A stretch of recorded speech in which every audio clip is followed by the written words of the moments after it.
नमस्कार दोस्तों, very good morning to all of you. दोस्तों, इंटरनेट एक बहुत बड़ा जाल है। अगर यहाँ पर आप ऑनलाइन तैयारी कर रहे हैं तो आपके पास में टाइम वेस्ट करने के लिए बहुत सारे साधन अवेलेबल हैं। कॉमेडी वीडियोस हैं, गाने की वीडियोस हैं। तो अगर आप लोग एजुकेशनल वीडियो देखने के साथ साथ में इंटरनेट पर बहुत ज़्यादा टाइम वेस्ट कर रहे हैं, मतलब 5 मिनट या 10 मिनट के एजुकेशनल को वीडियो को देखने के बाद में आप लोग 30 मिनट तक कॉमेडी के वीडियोस, जोक्स के वीडियोस या फिर कोई मूवीज़ के वीडियोस देखते हैं, तो विश्वास मानिए आप अपना टाइम वेस्ट कर रहे हैं। आप अपने आप से और अपने माँ बाप को धोखा दे रहे हैं। तो इस चीज़ में अपना दायरा बनाकर रखें, सिर्फ एजुकेशनल वीडियो देखें। जितना ज़्यादा संयम के साथ में इंटरनेट का यूज़ करोगे उतना ही फ़ायदे में रहोगे। तो यहाँ पर देखिए, सबसे पहला प्रश्न क्या है कि हाल ही में फोर्ब्स पेड एक्टर्स लिस्ट 2020 को जारी कर दिया गया है, जिसमें पहले स्थान पर कौन से अभिनेता हैं वो आपको बताना है। तो आंसर हो जाएगा Dwayne Johnson. Option number A right answer हो जाएगा। ये हॉलीवुड के सबसे ज़्यादा महंगे पेड एक्टर हैं, जिनको इस लिस्ट में पहले स्थान पर रखा गया है। तो अब आपको ये समझना है यहाँ पर कि ये जो एक्टर हैं डाउन जॉनसन, इनको हम लोग द रॉक के नाम से भी जानते हैं। जो लोग WWF देखने के शौकीन हैं वो लोग अच्छे से जानते हैं इनको। तो ये हॉलीवुड के सबसे ज़्यादा पैसा कमाने वाले, सबसे ज़्यादा महंगे एक्टर हैं। वर्ष 2020 के 2019 में इन्होंने बहुत सारा पैसा कमाया है। कितना कमाया है वो देख लेते हैं।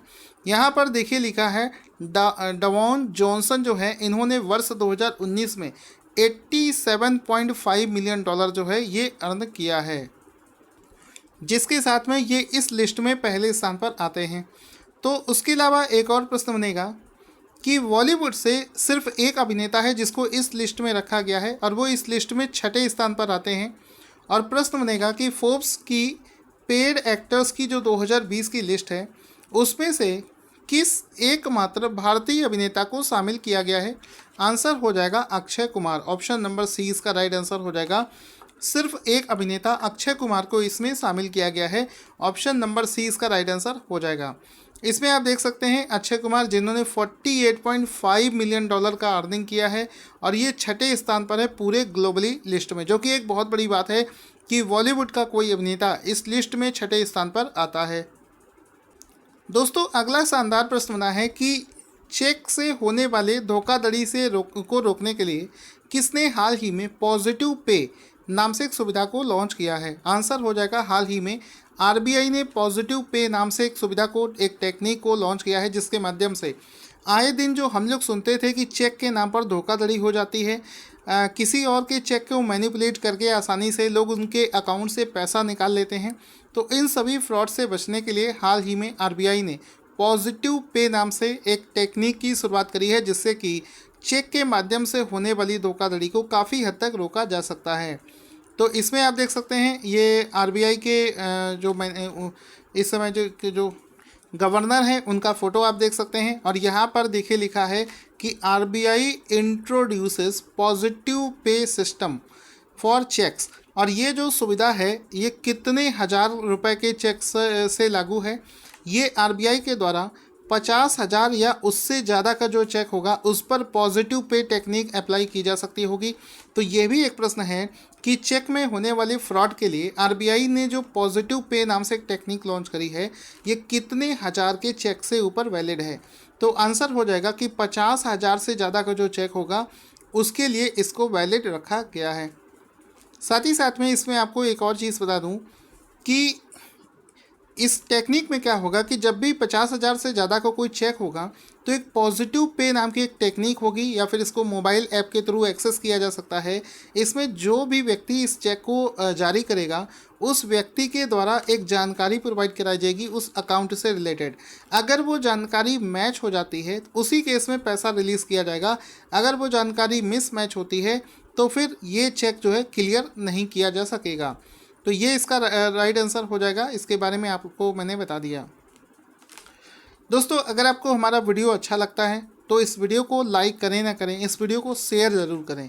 आपका एक एक शेयर हमारे लिए बहुत मैटर करता है। ये मत सोचिए कि कोई दूसरा शेयर कर देगा। आप सिर्फ पढ़ने के लिए आए हैं तो फ्री में अगर आपको ये वीडियोस मिल रहे हैं तो हर एक स्टूडेंट से बस इतनी उम्मीद है कि एक लाइक और शेयर ज़रूर करें। प्रश्न है कि भारत में कौन सा शहर लिंग समानता को बढ़ावा देने के लिए ट्रैफिक सिग्नल और साइनेज पर महिला प्रतीक स्थापित करने वाला पहला शहर बन गया है? तो आंसर हो जाएगा मुंबई। ऑप्शन नंबर डी इसका राइट आंसर हो जाएगा। दोस्त इस क्वेश्चन को समझते हैं। अक्सर आपने ट्रैफिक पर देखा होगा कि जब आप ट्रैफिक किसी भी रोड को क्रॉस करते हो तो नॉर्मली ये वाला साइन बना होता है। तो इस वाले साइन पर अभी तक क्या था कि ये जो हम लोग सिंबल यूज़ कर रहे हैं इसमें मेल कैंडिडेट को यूज़ किया जाता था। तो कोई मेल पर्सन होता था जिसको हम लोग रिप्रेजेंट करते थे एज ए साइनेज बोर्ड या फिर सिग्नल के लिए, सिंबल के लिए।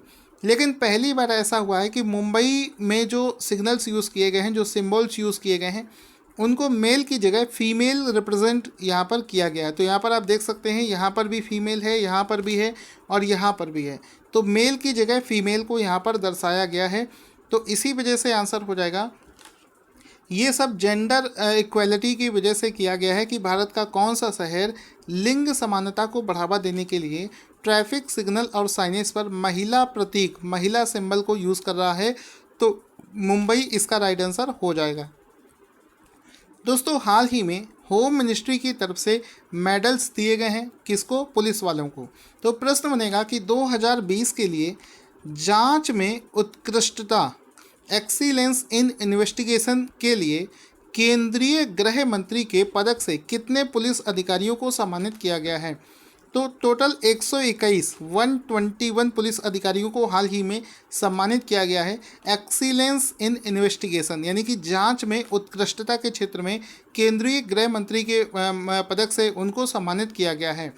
तो जैसा कि हर एक प्रश्न में एक फ़ोटो होता है, आप यहाँ पर भी देखेंगे, इसमें लिखा है कि medal for excellence in investigation awarded to 121 policemen, यानी कि इन्वेस्टिगेशन में एक्सीलेंस के क्षेत्र में इन पुलिस वालों को, कुल 121 पुलिस वालों को इस मेडल से सम्मानित किया गया है। ये यूनियन मिनिस्टर्स मेडल से उनको सम्मानित किया गया है। तो टोटल 121 पुलिस वाले हैं जिनको ये सम्मान दिया गया है। इसके बाद में क्वेश्चन है कि हाल ही में इंडिया एट 75 समिट मिशन 2022 किसके द्वारा आयोजित करी गई है? तो हाल ही में एक समिट है जिसका नाम है इंडिया एट 75 समिट मिशन 2022। इसको हाल ही में CII के द्वारा आयोजित किया गया है। तो CII के द्वारा इस समिट को आयोजित किया गया है। अब इस समिट में किसके बारे में डिस्कस किया जाएगा? CII का फुल फॉर्म क्या है इसको देखेंगे। तो ये जो समिट है इसका पहले आप फोटो देख सकते हैं। इस समिट के में जो इसका उद्घाटन है या जिसने इसमें इसकी शुरुआत करी है वो है नितिन गडकरी। तो नितिन गडकरी का ये एक सेशन था, एक समिट था जिसको CII के द्वारा लॉन्च किया गया है और इसका नाम है इंडिया एट 75 समिट।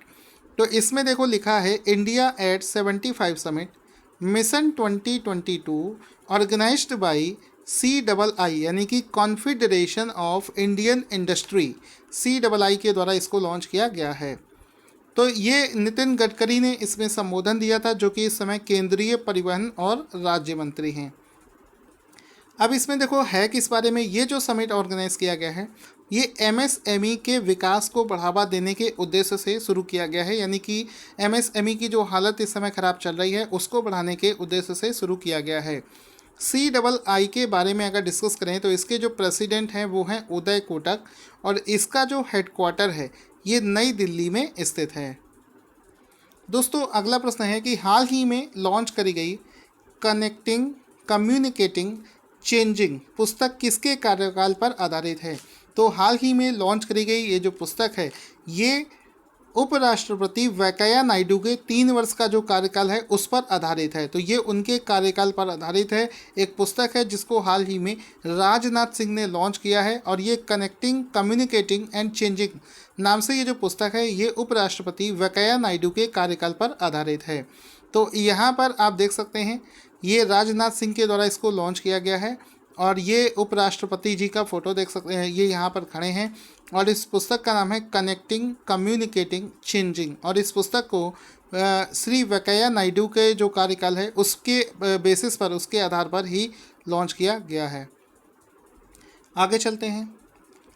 अगला प्रश्न है कि देखो इस समय कोविड-19 के उपचार के लिए एक मेडिसिन, एक पहले से ही एंटीवायरस अवेलेबल था जिसको यूज़ किया जाता था, रेमडेसिविर। और ये जो रेमडेसिविर नाम का जो एंटीवायरल है, इसकी अभी बहुत तेज़ी से शॉर्टेज हो गई थी। इसको अमेरिका की एक कंपनी बनाती है। तो अभी अचानक से क्या हुआ है, इसकी शॉर्टेज को पूरा करने के लिए निम्नलिखित में से किसने कोविड-19 के उपचार के लिए यूज़ होने वाली एंटीवायरल ड्रग रेमडेसिविर का सबसे सस्ता जेनेरिक संस्करण भारत में लॉन्च कर दिया है?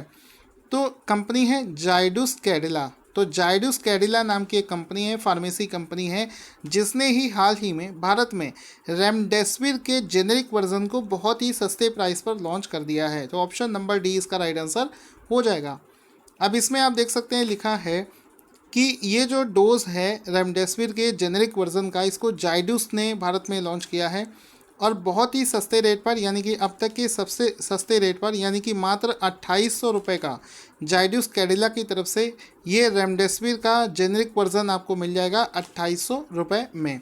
इस फोटो में आप इसको देख सकते हैं। ये जो रेमडेसिविर है ये अमेरिका की एक फार्मेसी कंपनी है जिसका नाम है जीलेड साइंस। तो जीलेड साइंसेस का ये एंटीवायरल है। अलग अलग देशों में इसकी ज़रूरत के हिसाब से इसके जेनेरिक वर्जन बनाए जाते हैं। एक्चुअल में ये अमेरिका की फार्मेसी कंपनी जाइलेड का प्रोडक्ट है। तो जाइडस जो है इसने 2800 रुपये प्रति 100 ml की सीसी इसकी कीमत रखी है, जो कि चीपेस्ट है अभी तक के केस में। आगे चलते हैं। अगला प्रश्न बहुत बड़ी खुशखबरी है कि हैदराबाद के स्टार्टअप जिसका नाम है स्काई रूट ने देश के पहले निजी रॉकेट इंजन का सफल परीक्षण कर लिया है। इस रॉकेट इंजन का क्या नाम है? तो रॉकेट जो होता है, रॉकेट में इस्तेमाल होने वाला जो इंजन होता है, उसको पहली बार स्वदेशी रूप से विकसित किया है भारत के एक प्राइवेट स्टार्टअप कंपनी ने, और इसका नाम रखा है उन्होंने रमन, इंग्लिश में RAMAN, रमन। तो इसका नाम रमन रखा है और इसको हैदराबाद के स्टार्टअप स्काई रूट ने बनाया है। तो इसको आप देख सकते हैं, ये जो इंजन है ये किसी भी रॉकेट का जो ऊपरी पार्ट होता है, अपर पार्ट होता है, अपर स्टेज रॉकेट इंजन है, जिसका सक्सेसफुली सफल परीक्षण कर लिया गया है। और ख़ास बात यह है कि इसको इसरो ने ना बनाकर हैदराबाद की एक स्टार्टअप कंपनी है जिसका नाम है स्काई रूट एरोस्पेस, उसने इसको विकसित किया है। और ये जो स्काई रूट एरोस्पेस है, इसको अमेरिका की कंपनी स्पेस एक्स से भी तुलना की जाने लगी है। तो ये प्राइवेट कंपनी है जो कि इसरो के पूर्व साइंटिस्ट लोगों ने इसको शुरू किया था और जिसने सक्सेसफुली इसको बना लिया है। इस रॉकेट इंजन को टेस्ट भी कर लिया है और इसको 3D प्रिंटेड टेक्नोलॉजी से विकसित किया गया है। दोस्तों अभी हाल ही में नीति आयोग ने एक प्रोग्राम लॉन्च किया था, स्टूडेंट एंटरप्रेन्योरशिप प्रोग्राम 1.0। तो वो प्रोग्राम बहुत ही सक्सेसफुल रहा था, जिसके बाद में निम्नलिखित में से किसने नीति आयोग के अटल इनोवेशन के सहयोग से स्टूडेंट एंटरप्रेन्योरशिप प्रोग्राम 2.0 को लॉन्च कर दिया है? तो आंसर हो जाएगा डेल टेक्नोलॉजीज़। जो लैपटॉप बनाने वाली कंपनी है डेल टेक्नोलॉजीज़, उसने ही नीति आयोग के अटल इनोवेशन मिशन के साथ में मिलकर स्टूडेंट एंटरप्रेन्योरशिप प्रोग्राम 2.0 को लॉन्च कर दिया है। ऑप्शन नंबर डी इसका राइट आंसर हो जाएगा। इसमें आप देख सकते हैं इस प्रोग्राम को नीति आयोग के अटल इनोवेशन मिशन और डेल टेक्नोलॉजीज़ के बीच में मिलकर शुरू किया गया है स्टूडेंट एंटरप्रेन्योरशिप प्रोग्राम। तो दोस्तों आई होप आपको आज का वीडियो अच्छा लगा होगा। अगर आपको वीडियो पसंद आया है तो इसको लाइक और शेयर करें। और अब शुरू करते हैं इसका रिवीजन। तो पहला प्रश्न है जिसका आंसर आपको देना है वो यहाँ पर आपको दिख रहा है।